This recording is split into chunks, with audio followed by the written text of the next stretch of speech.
Many people are very visual, and the sexually explicit details I find and have read are not necessarily helpful.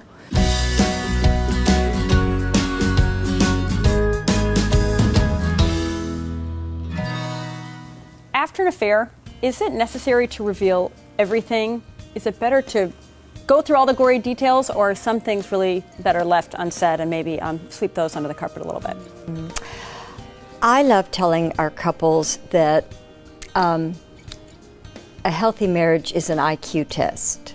There are books that give certain guidelines, but basically you figure it out. If you're smart. And that that the real issue is letting your partner know how much you want to commit to a transformed relationship and your role of being better attuned to them and what is it they need. Okay. What is it they need every single day? What is it that will make them feel safer, more passionate, more excited about being in the relationship? So once you've gone through an affair, really the answer is let's move forward. Let's figure out what was broken in the first place, and not necessarily even say, hey, here's, you were a victim and I was a perpetrator, but instead really to say, how do we go forward and do that with every day? I mean, every day intentionality. That's a lot. Yeah, and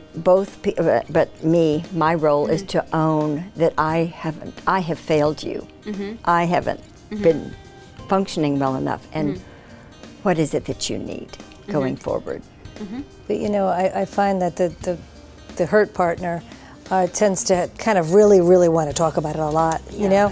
So what I say is to my couples, I say, listen, you don't want the affair to like overwhelm the relationship and that those heavy topics to just take over. So it's best to maybe compartmentalize it and maybe like have a certain time of the day where you talk about it and you really hash it out, and then make the other times like a little more light and playful so that you can kind of get that reconnection back.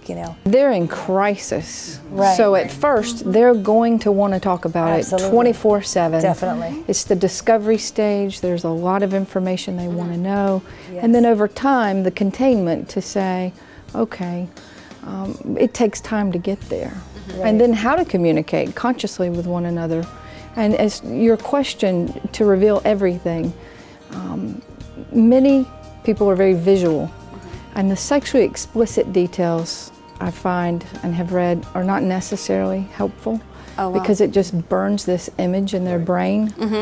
And to say, were you sexual? Yes. But as far as the details Anything of that more, sexual experience, let's not go there. and I tell couples, ask yourself the question, is this question going to help me heal? Right. Or Is this really something I want to know? Am I prepared to hear the answer before you ask it? The person who really wants to know all the details is least capable of handling it. interesting. Okay. And the more they get about the details, the worse. There's a kind of they are visual, but they're also emotionally really. I don't want to use a negative word, but emotionally incapable of handling that kind of information, and they already have a self-esteem. To ask the question would make them feel like, God, I really, wasn't good. Even fuel the fire to make them even more hurt I'm and more not angry. any good, and make them more angry. And in the beginning, the question is, so I want you to think about how will this help you? What will you do with the information? And how will that help you heal is really important. If you spend too much time processing an emotion, you don't go deeper, which is the myth of therapy. You agitate the neural pathways. So it feels like there's more there, but all you've done is just stir it up. Oh, wow. Okay, that's very interesting. So what you want to do is acknowledge the emotion. I really hate you and I want to kill you. And then you move up to the cortex. And the therapist has to help people move up by saying, how will this help you? Well, now I've got to think about the question. And a really smart therapist will move back and forth between the feelings and the thinking. and won't let people stay in their feelings very much. Right. I strongly recommend that couples not try to have serious conversations after they've been drinking. Oh, definitely. That's a good. Okay, tip number 1. No cortex to regulate. Regulate, right.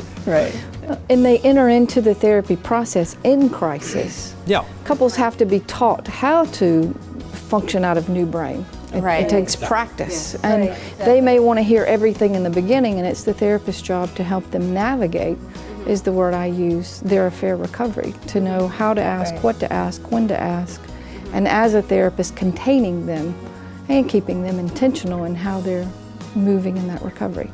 So not only is it possible to recover from an affair, but you can emerge stronger and have a marriage that actually is positively transformed. So that's the great news. But in the meantime, don't go and get into all the dirty details of everything that happened. That can actually make it more difficult to recover. So really focus on growing the relationship, get to closure on the affair, move forward with a lot of intentionality, and be proactive in your love and moving forward together.